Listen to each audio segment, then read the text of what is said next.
Warrior Cats is a series famous, or perhaps infamous, for its ships. There have been numerous ship wars over the course of the fandom, from Firestorm vs Fireleaf and Firecinder, bleh, to the truth behind Ravenpaw and Barley, which some seem to still deny to this day. Beyond wars, there are controversies in general. Some ships, like Firecinder, have terrible age gaps. Others have incest. A lot of them have incest. And some cats are just not right for each other or have a toxic relationship, like Spiderleg and Daisy.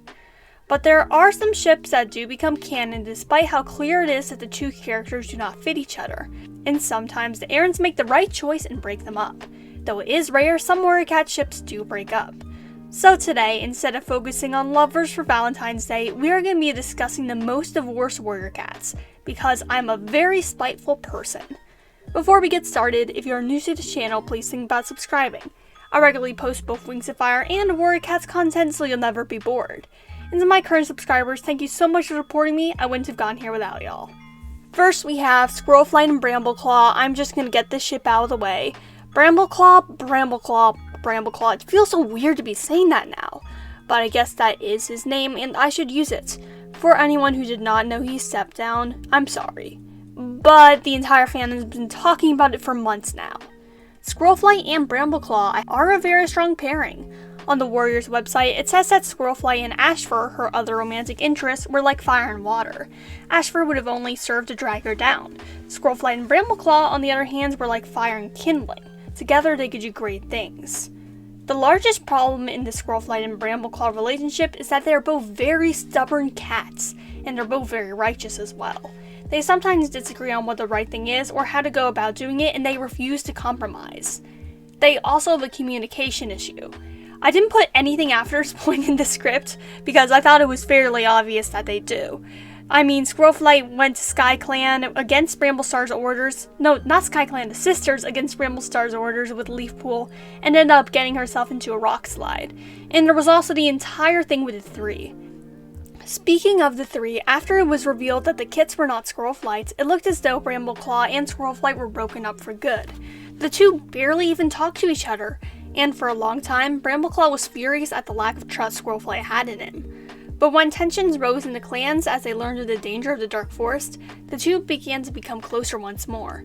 After Brambleclaw became leader, he appointed Squirrelflight his deputy as a sign of respect. Though this did not show romantic interest, it showed that he still thought well of her. During the Great Storm, ThunderClan hosted a number of loners and kitty pets who had gotten lost during the storm. One of these cats was Jessie. Jessie and Bramblestar began to become close, as Jessie gave him wise suggestions on how to lead his clan better. This caused some tension between Squirrelflight and Bramblestar. Jessie left a while after the storm, and the two got back together and had kits. Bramblestar ended up possessed by Squirrelflight's ex, Ashfur.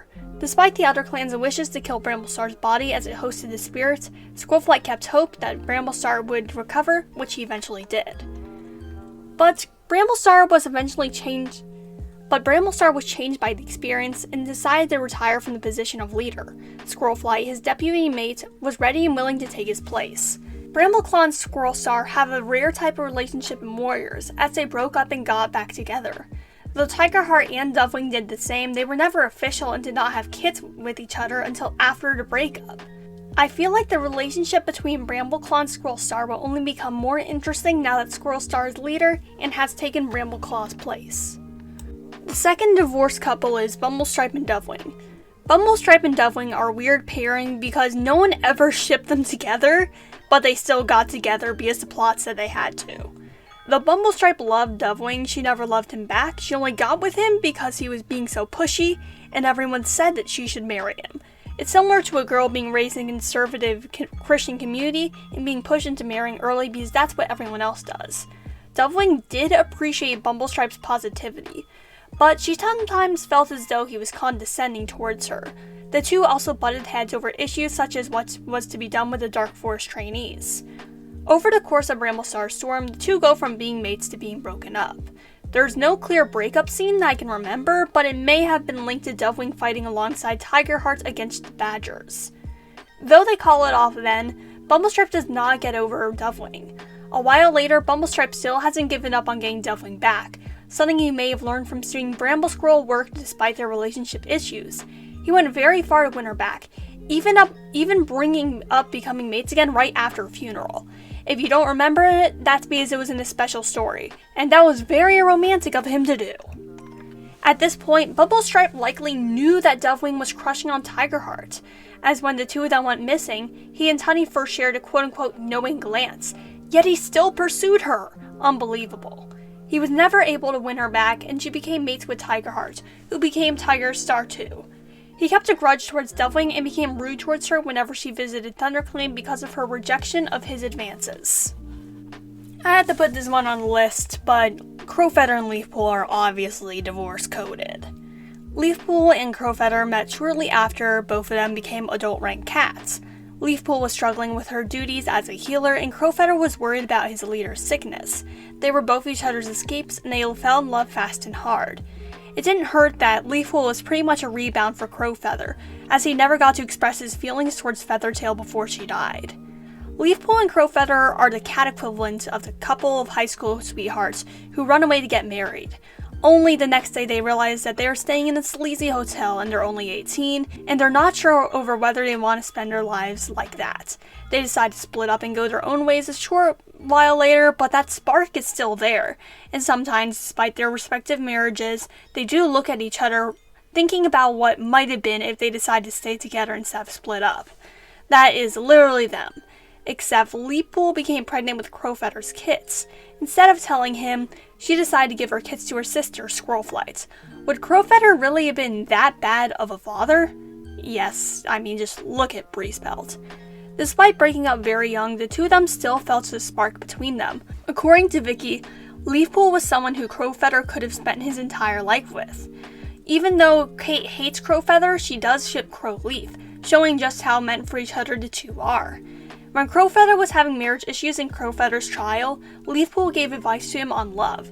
At the same time, she realized that the advice for Crowfeather and Nightcloud worked for her and him, hinting that the two of them could have still gone together. They did not in the end, and Kate believes that in StarClan he will be with Feathertail. But on the other hand, Vicky thinks that he and Leafpool will be able to love each other even in death, as they were never able to love each other in life. After two young adult pairings who decide to divorce early in life, we have a pair who separated a bit later. For the sake of simplicity, I will just be calling this ship Flower Shell. That is because I do not want to say Rainflower x Shellheart a large number of times. The name also sounds somewhat sweet until you realize that if you put a space in it, it would be Flower's Hell, which is exactly what happened in their marriage. We don't see a lot of Flower Shell's early relationship. We can assume that it was stable. Rainflower was a bit self-obsessed, and Shellheart was overly dutiful towards the clan, with problems with expressing his emotions. After the accident that Stormkit experienced, Rainflower ordered his name to be changed to Crookedkit. Shellheart was horrified and said that if she did so, they would no longer be mates. She followed through, and Crookedkit gained his name and Rainflower lost her mate. Shellheart kept his word and did not go back to her.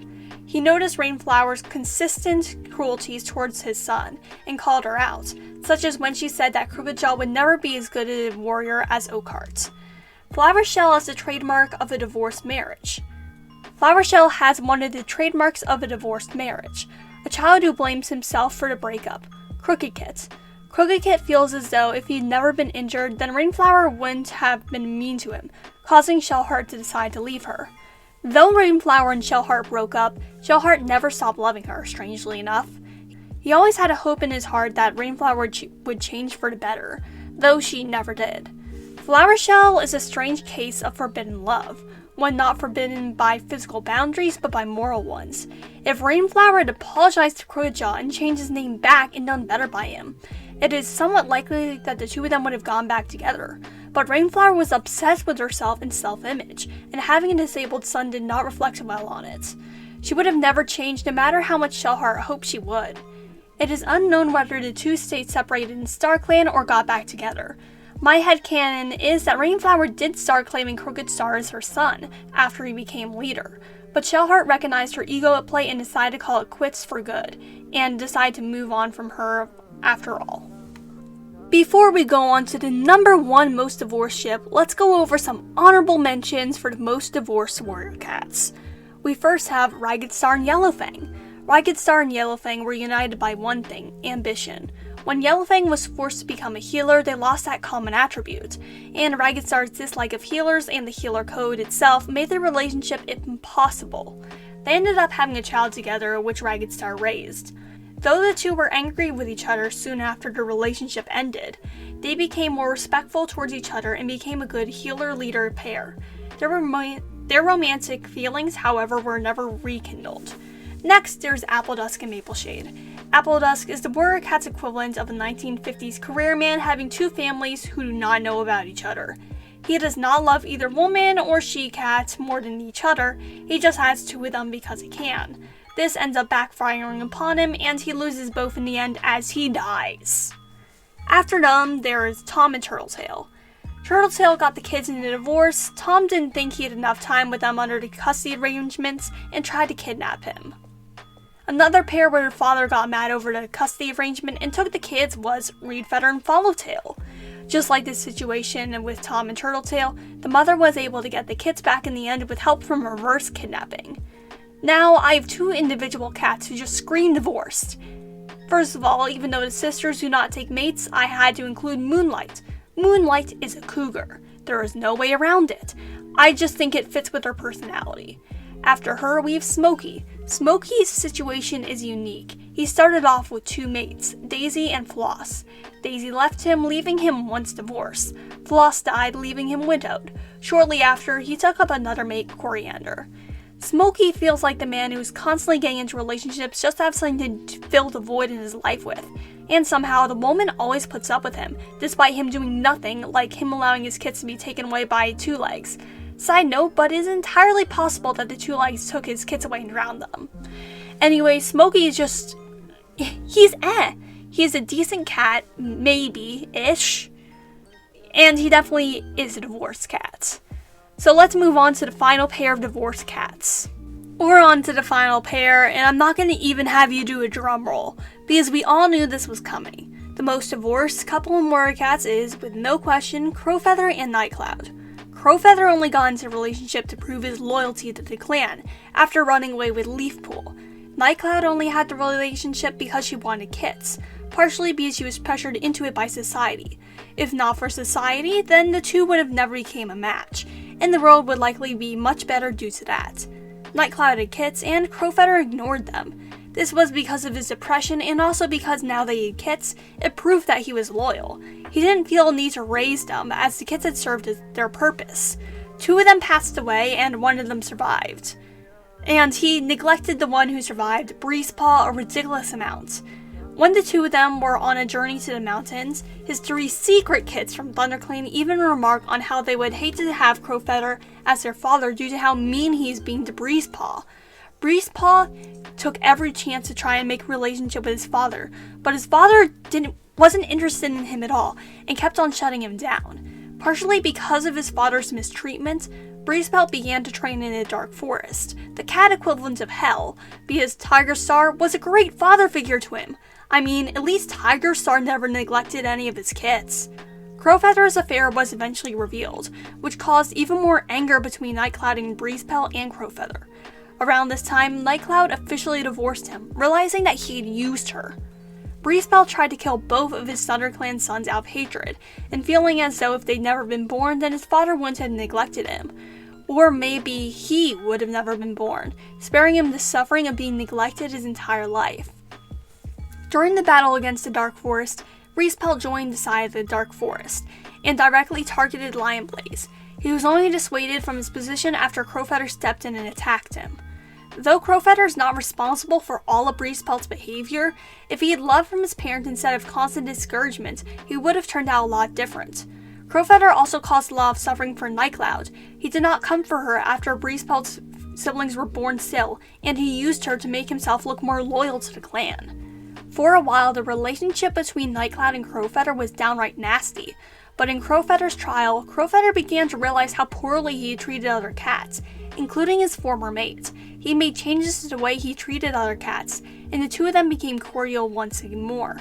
Crowfeather also repaired his relationship with Lionblaze and Jayfeather, his ThunderClan sons. Though they would never respect him as their father, they understood him and his choices more, and they knew they could always count on each other if needed. When it comes to the son who was right in front of him and Winkland who he neglected the most, he also began to step in more. He began to see the good in his son, and at one point was convinced that Briesfeld was going to be the next deputy of Winkland. He was shocked when he was picked over Briesfeld, and I was too. Briesfeld should have been deputy. Crowfeather and Nightcloud are a very interesting couple, and I've done a full video on them. I don't agree with all the things I said in that video as it is over a year old, and I've reread a bit of Crowfeather's trial. But if you want to listen to something while drawing, you can go and watch it. Crowfeather is definitely divorced. He is someone who loved too much but could never love what was right in front of him. Only once he recognized that, he was able to stop chasing after other cats and instead focus on improving himself. Nightcloud has also done well for herself post-divorce. She's regarded as one of the best warriors in Winkland. I will be disappointed if we do not get at least one scene with her in the upcoming Warrior Cats book, Wind. Those were the top 5 most divorced Warrior Cat ships. It took forever to record. I was not expecting this video to take so long. Top 5s are supposed to be simple, dang it! But anyways, what is your favorite divorce ship? And what is your favorite ship in general? Comment down below. If you like this video, feel free to subscribe. I make Wings of Fire and Warrior Cats videos pretty often, and your support would mean a lot to me. And to those who have already subscribed, thank you for your continued support. I wouldn't have gotten here without y'all. Peace, Rogan out.